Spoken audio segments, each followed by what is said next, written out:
Hey guys, Mr. Rupel here. How are you doing? All right. So, new week, new stuff. It's exciting, right?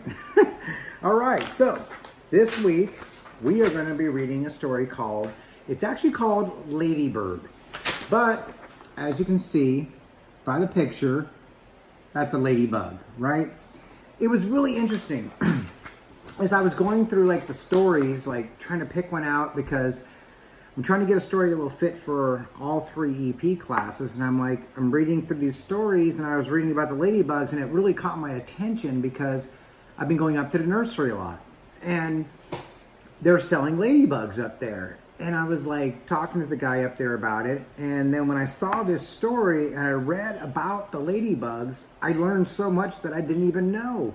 I mean, I don't want to spoil the story for you, but just a couple quick things. I was going to read it to you, but I think it'd be great if we read it together on Zoom on Wednesday.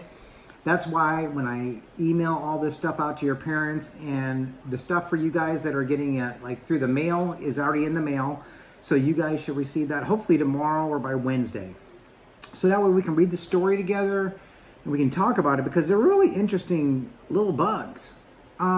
Just a couple things I didn't even know about. These guys hibernate over the winter. They flock, lots of them flock into a tree. They find a little hollow part of a tree and they just all flock in there and they hibernate for the winter, and then they come out in the spring, and they're actually really good for our crops. Farmers really rely on ladybugs to come in there and eat all those aphids, those little bugs that eat up all the plants and all our produce. So we don't want those guys, but the ladybug takes care of those guys. So I'm not going to tell you anymore, but there's a couple really interesting things about the ladybug in here that I want you guys to read. And then I'll also be sending you guys links to a video.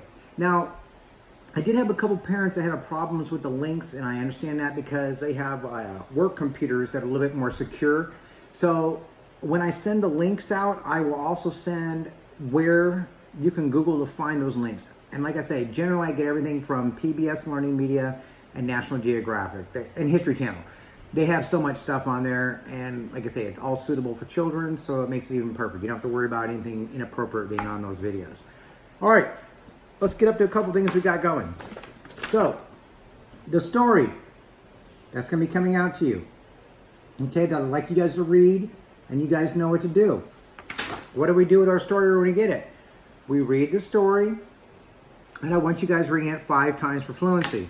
Again, if you don't have one of these little simple timers at home, if you don't have a simple timer at home, just use your phone, or there's got to be something around the house, so you can use something to time yourself for a minute. Even your kitchen stove has a little timer on it. Set it for a minute and just read the story and do it 5 times, practicing your fluency.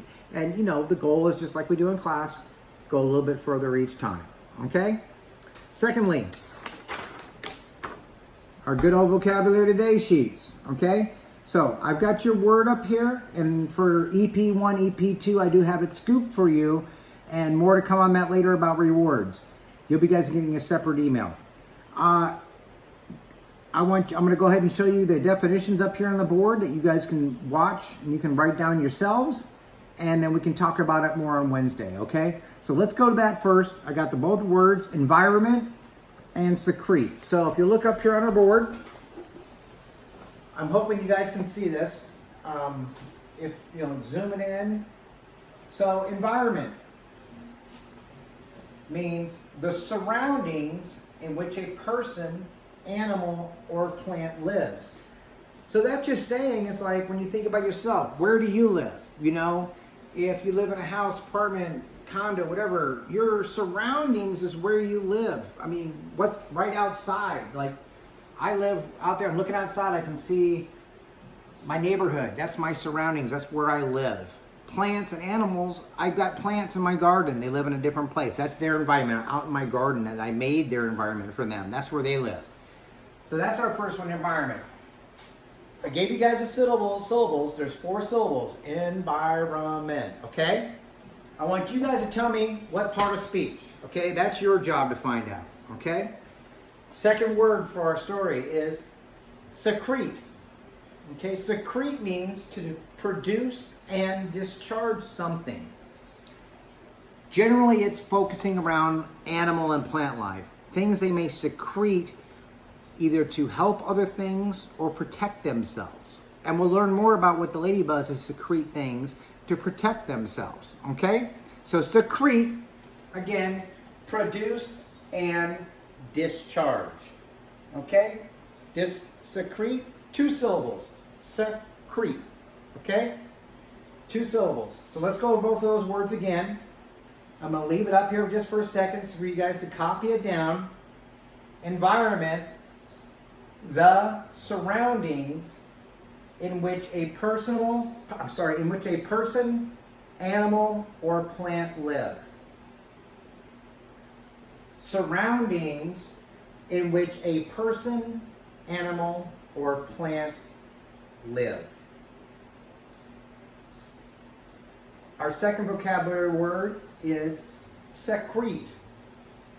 Secrete means to produce and discharge. Again, that's produce and discharge. I'm going to leave the video up for just a couple more seconds here so everybody can copy that down and be out of your way. I'm hoping you guys can see that okay.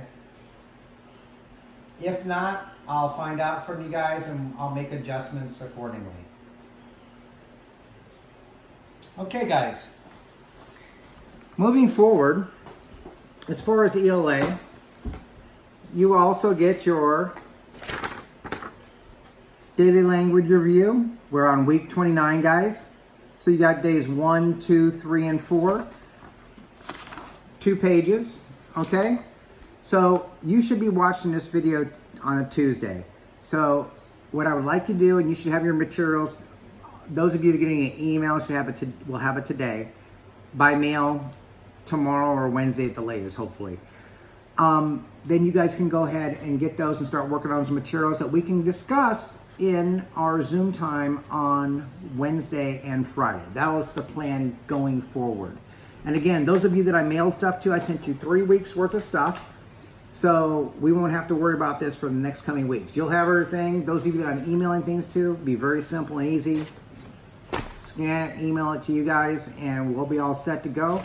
The kids will have all their materials like they would on a daily basis in class with us when we were at school. So kind of keep things as normal as we can. All right, guys. If you have any questions, parents, kids, you have my email. Email me anytime. I'll get right back to you guys. All right, Mr. Rupel out.